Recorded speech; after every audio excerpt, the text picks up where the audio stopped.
Did you know if you are consuming loads of grains, legumes, nuts and seeds, you could be demineralizing your body, leading to some health issues like tooth decay, hair breakdown, low bone density, low immunity, issues with the joints and skin. Guess what? I've got a solution for you. All you've got to do is to ferment it all. In this video, I will give you an overview how to ferment each of the three categories: the grains, legumes, nuts and seeds. All of them are high in anti-nutrients to protect them against predators, pesticides, illness and outdoor elements.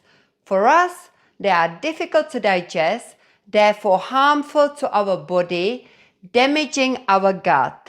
Some of them are called oxalates, phytates, saponins, and lectins. When we ferment the grains and legumes, we will get rid of the anti-nutrients, break down the starch and undigestible proteins. On top of it, we will increase the micronutrients. As Kermit would say, "Winner, winner, chicken dinner." My name is Petra and I teach fitness, Pilates and yoga, creating funny Kermit's videos, and in my spare time I run fermentation workshops. I've decided to share with you some of my fermentation and nutrition knowledge, and therefore I have created a new playlist called Fermentation and Nutrition.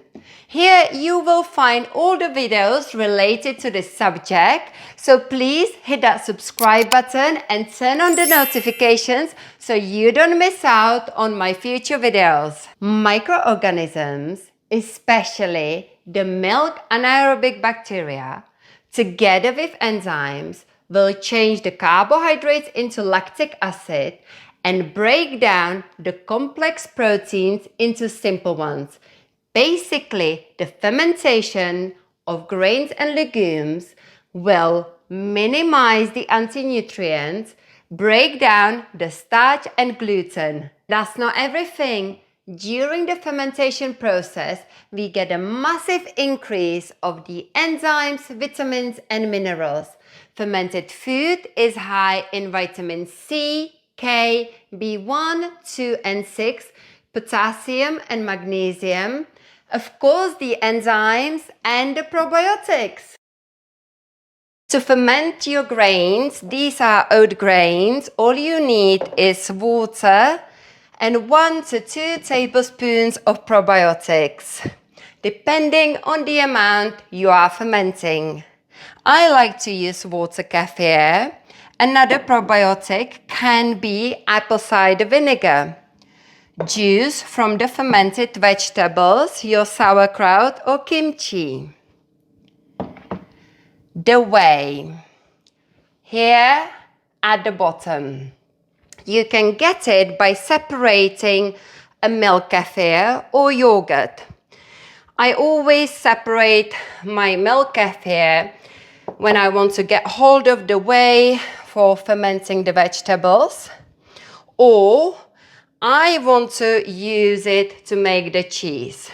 So then I get the curd at the top and the probiotic liquid at the bottom.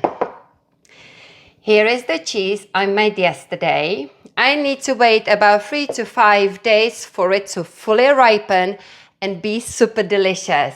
I will be sharing the recipe on my channel, so remember to hit that subscribe button.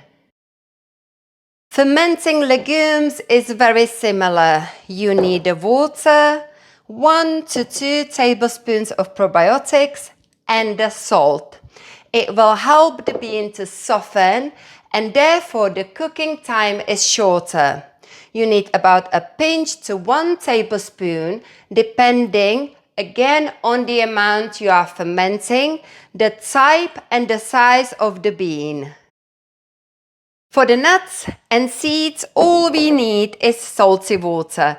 Soaking them will activate the enzymes which will break down the anti-nutrients in the skin. The most common ones are oxalates and phytates. Just like soaking grains and legumes, we will start the sprouting process, which will increase the enzymes and therefore they are easier for us to digest. Soaked nuts and seeds are a lot more tastier than the dry ones. Going forward, I will be making more videos to introduce you to detailed measurements for each of the categories, grains, legumes, nuts and seeds, so you get the correct ratio of the amount, water, salt and probiotics. As I mentioned before, lactic acid is created throughout the fermentation process, which will prevent the grains and legumes from the mold, and therefore they will stay fresh in the fridge for up to a week. I ferment large amounts of grains once a week because they are soft, you don't need to cook them any further. I add them to my savory meals and fermented porridges, which I make from fermented oats, millet, buckwheat and quinoa. My favorite porridge is super high in protein, cooked from adzuki beans. I can't wait to share some of the recipes with you. I hope this video has inspired you into learning more about fermentation. I've been fermenting for over 5 years and it has changed my life, health and the gut. Let me know in the comments if you've learned something new. Click the like button. Don't forget to subscribe. And I look forward to seeing you soon in my next video.